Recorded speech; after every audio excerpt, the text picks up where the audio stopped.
એના પછી જે બીજો પદાર્થ નીકળ્યો હતો એનું નામ છે કામધેનુ ગાય. ગાય શું આપે? દૂધ આપે. એની મુખ્ય પ્રોડક્ટ છે દૂધ. અને દૂધ આપણે એવું કહીએ છીએ કે સૌથી શ્રેષ્ઠ કહેવાય. અને ગાયનું દૂધ હોય ને એ સૌથી ગુણવત્તામાં પણ સારું કહેવાય. અને ગાયનું દૂધ છે એ વિચારોની શુદ્ધતાની સાથે મેચ થાય છે. ગાયના દૂધમાં જે શુદ્ધતા છે ને એવું તમને આ કથા એવું શીખવે છે, આ પરિબળ એવું શીખવે છે કે આપણા વિચારો છે ને એની અંદર પણ શુદ્ધતા હોવી જોઈએ. કેટલા લોકો એવા છે કે જેના ઘરની અંદર પાણી આવે છે અથવા તો ગોળામાં તમે પાણી ભરો છો તો એ કોઈને કોઈ રીતે ગળાઈને આવે છે. કેટલા લોકોના ઘર એવા છે કે ક્યાંક ને ક્યાંક તમે પાણી ઉકાળો છો, ફિલ્ટર કરો છો, ગાળો છો, અથવા તો કેન વોટર હવે તો આવી ગયું છે આપણું, એનાથી અદ્યતન ટેકનોલોજીનું ફિલ્ટર. કેટલા લોકોને ત્યાં પાણી ગળાય છે? Riser hand. ગળાતું જ હોય આમાં, પણ ઘણા નક્કી કરીને આવે બહારથી આપણે હાથ બૂચો નથી જ કરવો તો પછી ન ગળાયો. હવે તમે પાણી એટલા માટે ગાળીને પીવો છો કે એ દૂષિત પાણીથી આપણું શરીર છે એ દૂષિત ન થાય, એ રોગિષ્ટ ન થાય એટલા માટે. પણ કોઈ પણ વિચાર જ્યારે મગજની અંદર આવે ત્યારે આપણે એવું વિચારીએ છીએ કે ખરાબ વિચાર મગજની અંદર આવશે તો આપણું મન પણ ખરાબ થશે. આવો વિચાર આવે છે આપણને? વિચારોની હંમેશા શુદ્ધતા હોવી જોઈએ. એના માટે એક નાનકડી એક મારે વાત તમને કરવી છે કે મનને તમે જેવું આપો ને એવું થાય. ફોર્ચ્યુન 500 એક મેગેઝિન છે કે એની અંદર અનલિમિટેડ પાવર નામનું એક પુસ્તક છે. અને એ પુસ્તકની અંદર એક મજાનો પ્રસંગ લખ્યો છે. પ્રસંગ કંઈક એવો છે કે એક અમેરિકાની અંદર એક કેદી હતો અને એની ઉપર એક સંશોધન કરવાનું હતું. એટલા માટે એ વ્યક્તિને મૃત્યુદંડ આપ્યો હતો અને એ વ્યક્તિને ઇલેક્ટ્રિક કરંટથી મારવાનો હતો. અને છેલ્લે એ વ્યક્તિને એવું કીધું કે અમે તને ઇલેક્ટ્રિક કરંટથી નહીં પણ સાપનું તને ઝેર કવડાવવાના છીએ અને ઝેરથી તારું મૃત્યુ થવાનું છે. એટલે પેલા વ્યક્તિને 7-8 દિવસની વાર હતી. રોજ એને કહેવામાં આવે કે તારું મૃત્યુ ઝેરથી થવાનું છે, તને સાપ કરડાવવામાં આવશે. એટલે એ વ્યક્તિ અંદરથી સતત ડર્યા કરે. એના મનની અંદર એક જ વિચાર જાય કે મારું મૃત્યુ આ લોકો એક પણ રીતે નહીં આપે અને મને સાપ કરડાવીને મારું મૃત્યુ આપશે. 1-2 દિવસ, 3-4 દિવસ, 5 દિવસ, એમ 6 દિવસ વીત્યા અને 7મા દિવસની સવાર પડી એટલે ભાઈને બેસાડ્યો પટાંગણમાં. સામેથી એ જે ટોપલી હતી એની અંદરથી એ મહાભયાનક સાપ હતો એને ખોલ્યો અને એને કહ્યું કે જો તું જોઈ લે સાપ, પણ તને પીડા ન થાય અને તને તકલીફ ન થાય એટલા માટે અમે તારી આંખ ઉપર પટ્ટી બાંધી દઈએ છીએ, પણ એ સાપ છે એ તને કરડશે અને તું ચિંતા ન કર, એક ક્ષણે તું મરી જઈશ. એટલે પેલા વ્યક્તિને મગજથી સતત એવું થઈ જાય, પણ એ થોડીક વાર થાય છે, આંખની પટ્ટી બંધ થઈ જાય છે એટલે એ જે સાપ બારો નીકળ્યો હોય એને હળવેકથી બંધ કરી દેવામાં આવે ટોપલીમાં અને એ વ્યક્તિને માત્ર ગ્લુકોઝનું ઇન્જેક્શન ભર્યું હોય અને એના પગ પાસે 2-4 વખત ટચ કરવામાં આવે છે. એ વ્યક્તિને કાર્ડિયાટિક એટેક આવે છે અને તડફડીને એ વ્યક્તિ ત્યાં મૃત્યુ પામે છે. એ વ્યક્તિનું પોસ્ટમોર્ટમ થાય છે અને પોસ્ટમોર્ટમની અંદર એવું સાબિત થાય છે કે આ વ્યક્તિને કાર્ડિયાટિક એટેક તો આવ્યો હતો, હૃદયનો હુમલો તો આવ્યો હતો, પણ સાથે સાથે એના શરીરની અંદર ઝેર પણ જોવા મળ્યું હતું. આ મગજની તાકાત છે. તમે મગજને જે આપો ને એ શક્ય છે. એટલે જ માટે મેં તમને કીધું કે આ એકે વાતનો ગપ્પો નથી. આ ફોર્ચ્યુન 500 એટલે વિશ્વની ટોપ સૌથી શ્રેષ્ઠ 500 કંપની હોય અને એમાંથી જે એના જે કર્મચારીઓ હોય એને જે બોધપાઠ આપવાનો હોય અને એ જે પુસ્તકો સિલેક્શન કરીને આ એમાંનું એક પુસ્તક છે અનલિમિટેડ પાવર. એ વ્યક્તિના શરીરની અંદરથી આ તમને ઝેર નામનું તત્વ મળ્યું એ કેવી રીતે મળે? એના મનની અંદર એણે વિચાર્યું હતું કે આ થશે, મને ઝેર જ આપ્યું છે. એ વ્યક્તિને તમે ગ્લુકોઝનું ઇન્જેક્શન પણ ઇન્જેક્ટ નહોતું કર્યું, તેમ છતાંય તે અસર થઈ. અને બીજી તરફ મીરાબાઈને ઝેરનો કટોલો આપ્યો હતો, પ્યાલો આપ્યો હતો, એ હસતા મુખે પી ગયા હતા. પ્રભુનો પ્રસાદ માનીને એને એવું નહોતું કીધું કે હું જે પીવું છું એ ઝેર છે, એટલા માટે તમારી મારી સમક્ષ ઉદાહરણ છે કે વ્યક્તિને કંઈ નહોતું થયું. એ આપણી જેમ સામાન્ય માણસ જ હતા. પણ તમે મનથી કોઈ નક્કી કરો છો કે આ આમ જ છે તો એ એમ જ હોય અને એમ જ થાય. તમે અહીંયાથી આના છે ને આ law of attraction the secret પુસ્તક છે એક, એનોય નિયમ છે. જે વિચારો નહીં થાય, તમારામાં તાકાત હોય ને તો આ તમે બહુ શ્રદ્ધાથી વિચારી જોજો કે 1 વર્ષની અંદર મારે આંગણે 4 વ્હીલર બહુ ટોપ મોડેલની ગાડી આવે. એના માટે તમારે સતત કટિબદ્ધ રહેવાનું. રોજ પોતાની જાતને એમ કહેવાનું કે જે તે સમયે હું આ 4 વ્હીલરની અંદર હોઈશ. એ હોવ તમે. કારણ કે law of secret, law of attraction એવું કહે છે કે તમે જેવું વિચારો ને એવું થાય. એના પછી ત્રીજી વાત છે ત્રીજો પદાર્થ નીકળ્યો, એનું નામ હતું ઉચ્ચ શ્રવા ઘોડો. ઘોડો છે એ સખત મહેનતનું પ્રતીક છે. તમે કોઈ પણ બીજા પશુ પક્ષીઓ જોયા હશે તો એ બેઠા હશે ને, આરામ કરતા હશે, પણ ઘોડાને ક્યારેય તમે બેઠેલો જોયો? આપણી ઓફિસની અંદર, ઘરની અંદર આપણે 7 ઘોડા દોડતા હોય એવો ફોટો કેમ લગાવીએ છીએ? કે આપણું નસીબ છે, આપણી પ્રગતિ છે એ પણ દોડતી રહે. વિદ્યાર્થીઓ માટે મારે ખાસ કહેવું છે કે આપણા પાટીદાર સમાજનો દીકરો ગયા વર્ષે કાર્તિક જીવાણી, આપણા સુરતનો, કેટલા ઓળખે છે?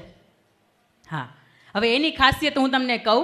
એ વ્યક્તિએ, હું ઘોડા જેવી પરિશ્રમની વાત કરું છું ખાસ વિદ્યાર્થીઓ માટે, કે પરિશ્રમ કેવો હોય. કાર્તિક જીવાણી, આપણા પાટીદાર સમાજનો દીકરો, યુપીએસસીનો જ્યારથી શરૂઆત થઈ, એટલે આપણે આઈપીએસને આઈએએસને જે બનાવે ને એ સંસ્થાનું નામ છે, પરીક્ષાનું નામ છે યુપીએસસી. એની જ્યારથી શરૂઆત થઈ ત્યારથી આજ સુધીમાં ટોપ 10ની અંદર એક પણ ગુજરાતી વ્યક્તિ આવ્યો નહોતો. આ વ્યક્તિએ 17 થી 18 કલાકની મહેનત કરી અને આખા ભારતની અંદર 8મા ક્રમે આવ્યો આપણો પાટીદાર સમાજનો દીકરો, અને આઈએએસ કેડર એને પ્રાપ્ત થઈ. આ ક્યારે થાય? ઊંઘની અંદર પણ સતત તમારે ઘોડાની જેમ દોડવું પડે. અને બીજું, મારે તામિલનાડુની ખાસ દીકરીઓ માટે વાત કરવી છે. આજના સમયમાં આપણે દીકરીઓને છે ને રીલ્સ જોવાનું ચાલુ થઈ ગયું છે. લિપસ્ટિક લગાવવાનું, હાઈ હીલની સેન્ડલ પહેરવાનું, પાછી નવું નવું જે પણ આવ્યું હોય એમાં આપણે મોટા વરાછામાં બધું દેખાય જ આવે. આમને ખાલી રોડ ઉપરથી નીકળ્યા હોય ને તોય દેખાય કે આ નવું કંઈક આવ્યું છે. તામિલનાડુની એક દીકરીની વાત કરવી છે. એનું નામ હતું નાગરત્ના. એના મમ્મી ભીખ માગવાનું કામ કરે. કારણ કે એક વખત બરાબર સાંભળજો, એના મમ્મી ભીખ માગવાનું કામ કરે મંદિરની બહાર બેસીને. એના પપ્પા દારૂડિયા.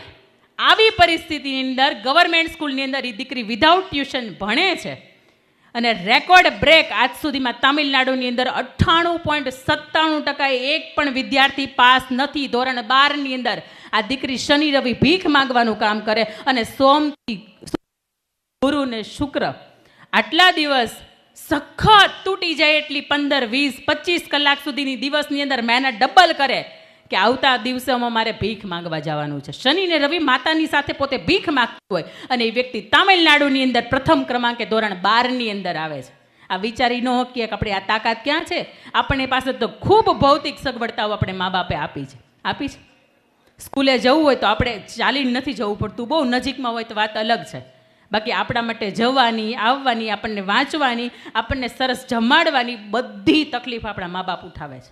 મા બાપ આપણા માટે ઘોડા જેવો શ્રમ કરે છે, તેમ છતાંય આપણે વળતર આપીએ છીએ. આ વળતર એને આપવાનું છે.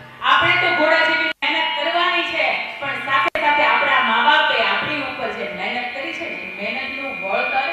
ત્રીજું, ઉચ્ચ શ્રવા ઘોડો, આપણે એની વાત કરી કે સતત દોડવાનું, સતત મહેનતનું પ્રતીક છે. અને ચોથું, ઐરાવત નામનો હાથી. હાથીનું એક એવું બતાવે છે, હાથી છે એ સ્થિરતાનું, ધીરજનું.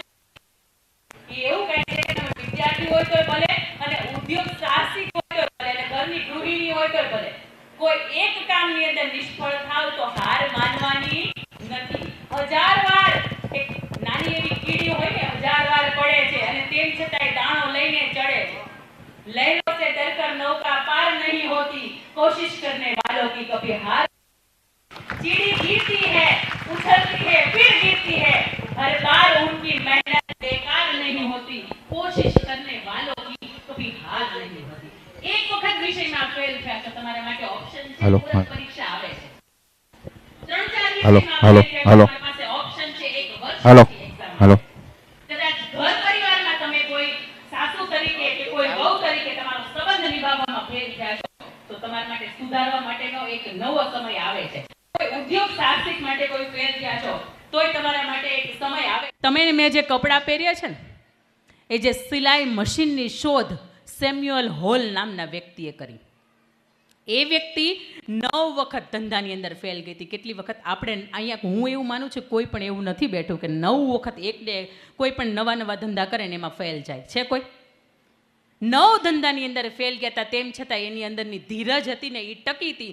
10મો ધંધો શરૂ કર્યો અને સિલાઈ મશીનની શોધ કરી. આજે આખું વિશ્વ છે ને એ સિલાઈ મશીન ઉપર આધારિત છે ને. અને એના પછીનું મારે તમને આ ઉદાહરણ આપવું છે કે લાઇટના શોધક કોણ? Thomas Alva Edison. આપણે ભણવામાં આવતું. હવે થોમસ આલ્વા એડિશનના જીવનનો એક મજાનો પ્રસંગ તમને કહું કે સવારમાં ઉઠીને પોતે બ્રશ કરતા હતા અને ટીવી ચાલુ હતું. જોયું કે ટીવીની અંદર કોઈક ફેક્ટરી બળે છે એવા સમાચાર આવે છે. પછી ખબર પડી કે આ તો મારી જ ફેક્ટરીની વાત થાય છે. એટલે 5 વર્ષનો દીકરો અને હાથ મોઢામાં બ્રશ રહી ગયું અને ફટાફટ એક વોકિંગ ડિસ્ટન્સ હતો એ રહેતા હતા ત્યાંથી એની ફેક્ટરીનો. ત્યાં પહોંચ્યા અને ત્યાં જઈને જોયું ને તો બધું બળીને ખાક થઈ ગયું હતું, ભૂક્કો થઈ ગયું હતું. તેમ છતાંય હું સ્થિત પ્રજ્ઞતાની ધીરજની વાત કરું છું.